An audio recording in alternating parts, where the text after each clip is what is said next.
अस्सलाम दोस्तों, आप देख रहे हैं ग्लैड ग्रोथ। मैं हूं सैयद अली अब्दुल्ला गिलानी और आज मैं फिलहाल सिरू दुनियापुर की एपिसोड 10 के टीजर के साथ और एपिसोड 9 में जो कुछ हुआ उसके बारे में बातचीत करेंगे। लेकिन एपिसोड बड़ी जानदार थी, बहुत मजा आया एपिसोड देखने के बाद।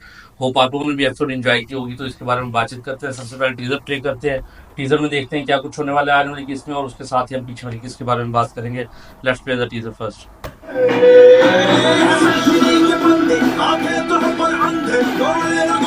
बहुत शानदार चलने का है।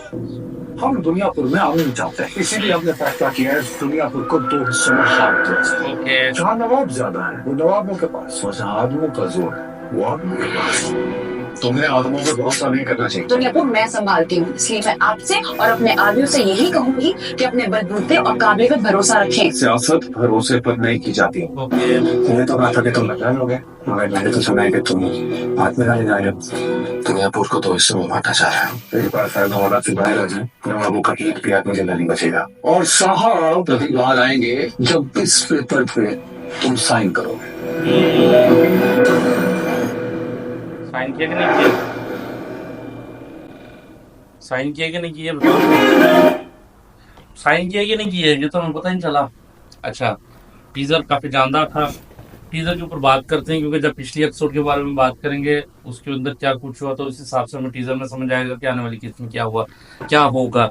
तो सबसे पहले एपिसोड 9 शुरू होती है। वहां पे वो नवाब, हमने देखा था अना नवाब जो खड़े होकर उसको तफ्तीश कर रही होती है, उससे जबरदस्त कसाई से बातचीत कर रही होती है। वहीं पे जो है मामलात इस किस्म से खराब होते हैं कि पीछे से वो नवाब साहब आते हैं और आके गोली मार देते हैं। जैसा कि मैंने आपको लास्ट एपिसोड में बताया था कि ये नवाब ने इसको गोली मार दी होगी। नवाब उसको गोली मार देता है और वहां पे उनकी थोड़ी सी आपस में चपलिश होती है अना नवाब की और नवाब साहब की। वो आपस उसको कहती है कि मैंने तो इसको मारना ही था और इसको भी मैंने जिंदा रखना था, लेकिन नवाब साहब उसको ठोक देते हैं। और नवाब साहब उसको कहते हैं कि यहाँ पे ये दुनिया भर का यही रूल है, यहाँ पर बंदा ही मारना पड़ता है, लाशें बहुत उड़ती हैं उसके उसके बगैर जो है सिस्टम नहीं चलता। तो वो उसको मार देता है। फिर शामिर की माँ आती है, शामिर के कमरे में, वो उससे बातचीत करती है और उसको कहती है कि इससे तो अच्छा था कि तुम दुनिया को छोड़ के चले जाते, दुनिया को एक दरिंदे से बच जाता। और इस किस्म की उसको बातें सुनाती है और साथ में उसको कहती है अगर तुम्हें परवाह थी तो तुम्हारी बहन नवाबों के कब्जे में है, तुम उससे छुड़वा लाते। और वो उससे साथ अपनी उससे मुलाकात की ख्वाहिश भी जाहिर करती है कि मुझे किसी तरीके से उससे मिलवा दो। दोनों चीज़ें पॉसिबल नहीं होती। शामिर उसको समझाता है अपनी माँ को कि थोड़ा सा हमें इंतजार करना पड़ेगा। और ये इसी किस्म की बातचीत हो रही थी। उधर से एसएच जो है वो अपने बेटे को लेकर आता है आदम, नौरोज आदम से मिलवाने के लिए।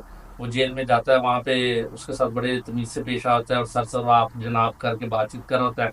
नौरोज उसको पैसे निकाल के भी देता है उसके बेटे को। और वो उससे पूछता है कि मर जाने से पहले वो आ गया था कि नहीं आया था। और ऐसा जो आगे से कहता है, मीर हसन उसको कहता है कि जी हाँ, मुझे पता चल गया कि अब आपके हालात में जो अपनी मर्जी से हैं, तो अब आप जो यहाँ से अगर आपने निकलना होता तो आप कभी भी निकल सकते थे, मुझे समझ आ गई है। इसलिए मैंने आपके ताले शाले खोल दिए, आपको ये हवालात जिससे दिल का होते फिरो। तो नौरोज हसन उसको कहता है कि भैया आपके लिए जो है हवालात के ताले खोल दिए, अब आपका जहाँ दिल करता है वहाँ पे फिरे।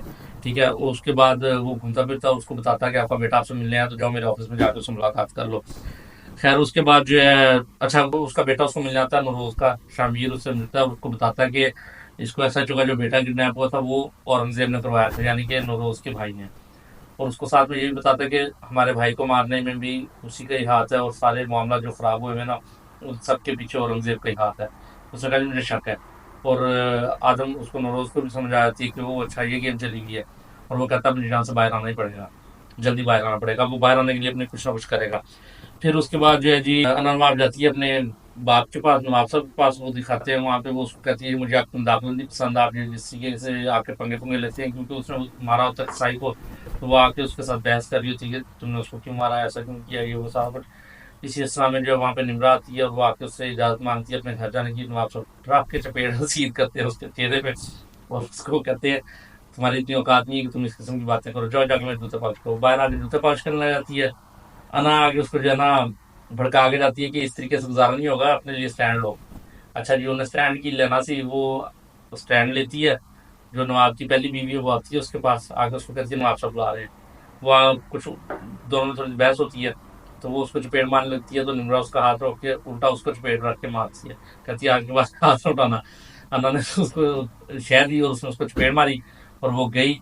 फिर नवाब साहब को जाकर उसकी पहली बीवी ने लगा लगू के है 6 बातें साथ से लगा के जाके नवाब साहब को सुनाई। नवाब साहब ने कहा जाओ मेरा हंटर लेकर आओ। नवाब साहब ने हंटर मंगा लिया और निमरा को उसने हंटर मारने का प्लान किया। निमरा को पकड़ के लेकर आते हैं। निम्रा जो है वो उधर से अना भी आती है, उससे आके निम्रा अना के पाँव में गिर के उससे मदद मांगती है, लेकिन अना भी जो मुंह दूसरी तरफ करके निकल जाती है। उसको खैर उस पर तरस आया होता है, लेकिन नवाब साहब बड़े गुस्से में होते हैं, वो उससे डर जाती है। आखिर उसका बाप था, वो दूसरे कमरे में चली जाती है, वहाँ से उसको हंटर पड़ते हैं कोड़े जो हैं, और उसकी चीखों की आवाज़ आती है। अना जो है वो ग्लास उठा के शीशे में मारती है। मतलब ये सारा कुछ इस किस्म से हुआ कि यार वहाँ पे जो है ना वो उसकी हेल्पलेस थी, हालांकि पावर होने के बावजूद भी, और निम्रा को वहाँ पे पड़ी, और क्योंकि वो एक कैदी है जो कुछ भी है, तो उसके बावजूद उसको जो है ना कैदी को सुधारने के लिए उसकी पिटाई की गई। उसके बाद जो है वहाँ पे जो एसपी साहब हैं जाके मिलते हैं मिनिस्टर को, और उसको कहते हैं भाई आप लोगों ने जो पहले ट्राइयाँ की हैं ना दुनिया पे की वो पावर चेंज regime चेंज करने की, तो इस regime चेंज की वजह से मामला बहुत ज़्यादा ख़राब हो गए हैं। तो इसलिए ऐसा किया जाए कि वहाँ पे दुनियापुर को दो हिस्सों में डिवाइड कर दिया जाए, एक हिस्सा आदम्स को दे दें और एक हिस्सा नवाबों को दे दें। और मिनिस्टर को ये बात समझ में आती है, वो कहता है अच्छा चलो ठीक है।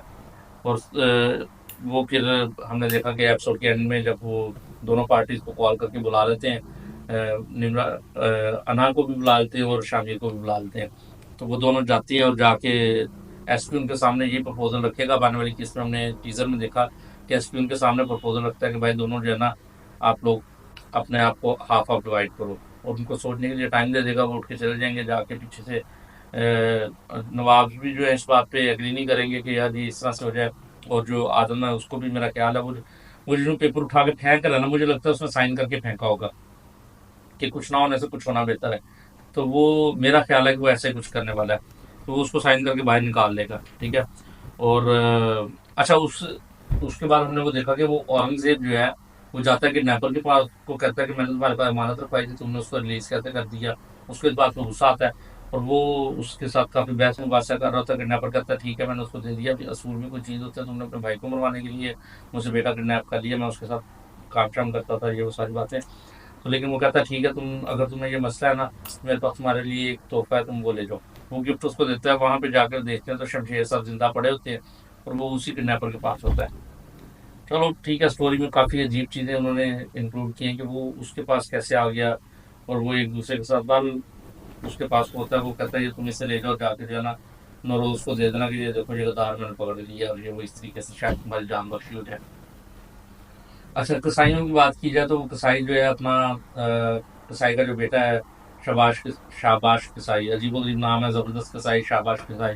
बल वो शाबाश कसाई का जो है वो काफ़ी गुस्से में होता है क्योंकि उसके बाप को कत्ल कर दिया होता है। वो अब बदला लेना चाहता है। वो शामिर के पास आता है और कहता है जी मैं बस मुझे बदला चाहिए। तो शामिर उसको आगे समझाता है कि देखो मेरी बहन भी वहाँ पे है, मैं फिर भी सब्र करके बैठा हूँ, लेकिन तुम सब्र नहीं कर रहे, तुम लोगों को सब्र करना पड़ेगा, सही वक्त आने का इंतजार करो। नौरोज बाहर आएगा तो फिर हम जो है ना जाकर उसके ऊपर अटैक करेंगे। तो अब वो लोग वेट करेंगे। अब आने वाली किस्त में हम ये देखेंगे कि मेरा ख्याल नौरोज बाहर आएगा और उसके बाद स्टोरी किस तरफ को चलती है। ये बिल्कुल अनप्रिडिक्टेबल है, इसी वजह से ये ड्रामा ज़्यादा मजे का है कि समझ नहीं आ रही आगे क्या हो जाएगा, कुछ पता नहीं है।